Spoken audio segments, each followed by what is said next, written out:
One of the things that used to frustrate me the most was this. I learned tons of English words. I could recognize many of them, and I was even able to read English texts quite well. But when I watched movies, TV shows, or listened to music, I barely understood anything. And what irritated me the most was realizing, after turning on the subtitles, that I already knew most of the words. So why didn't I understand them? Why couldn't my brain recognize those words when spoken? That's when I started to change the way I looked at English. And I want to show you this new perspective, the one that completely changed my listening comprehension. You don't need to understand everything to get the meaning. You just need to focus on what matters most. That's what I'll show you in this episode. Hey there!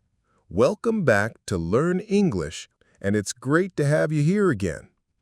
If you enjoy listening and learning English, hit the like button and subscribe to the show. Practical example from the series Stringy Things.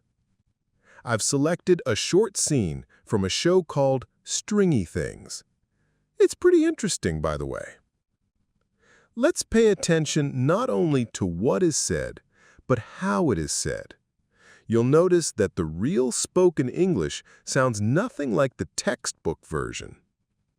Let's start with this phrase. You don't want it closed. But pay attention. No one says it exactly like that in natural speech. What you'll actually hear sounds more like, you don't want closed, or even, you don't want closed. See how several sounds disappear? The T in don't and want often vanishes in American English.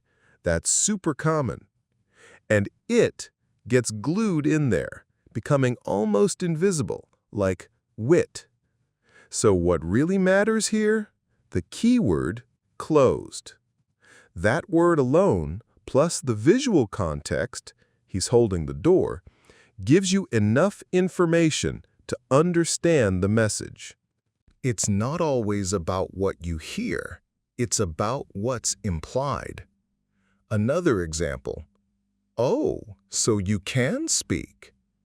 When this sentence is affirmative, the word can is emphasized.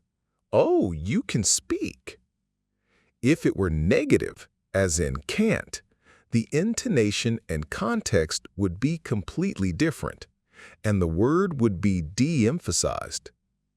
Even though can and can't sound almost the same, the intonation and context reveal the meaning. Reductions and connections that confuse your ears. Check out this phrase. How about we just keep the door? In real speech, it sounds more like "About we just keep." This happens because how about often gets reduced to something like "about," and it happens all the time, so train your ears. When you hear "about," it could be someone making a suggestion. "About study English every day." Another common case. Just let me know. In spoken English, it might sound like, just let me know. The T sound disappears completely. This kind of reduction and blending happens all the time in real conversations. You don't need to hear everything to understand everything. For example, is that better? It often gets reduced to "that better," or even just "better?" What matters here? The word better. With that alone, plus the situation, your brain fills in the rest. Missing sounds are normal. Accept it. In natural English, things happen fast. Sometimes 5 words are spoken in half a second. If you try to hear every single word, you'll get lost. The secret is focus on the key words and let your brain fill in the gaps. I at least can talk. What you'll hear might just be can talk, and that's enough. That gives you the meaning. Oh, at least she can talk. Tried to becomes tria. She tried to get naked. This sounds like she tria get naked. Tried to often becomes tria, like an R sound in American English. Same thing happens with tried to, going to, want to, and so on.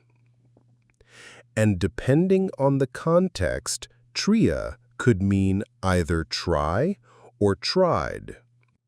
Example, do you remember yesterday? I tria say that. Here, tria means tried because we know it's past tense. Final thoughts.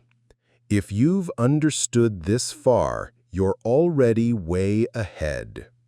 Spoken English is not going to slow down or adjust for learners. We have to train our ears to handle how it actually sounds. So remember, don't try to hear every word. Focus on the most important parts. Let context help you. Train your ear to recognize reductions and linking sounds.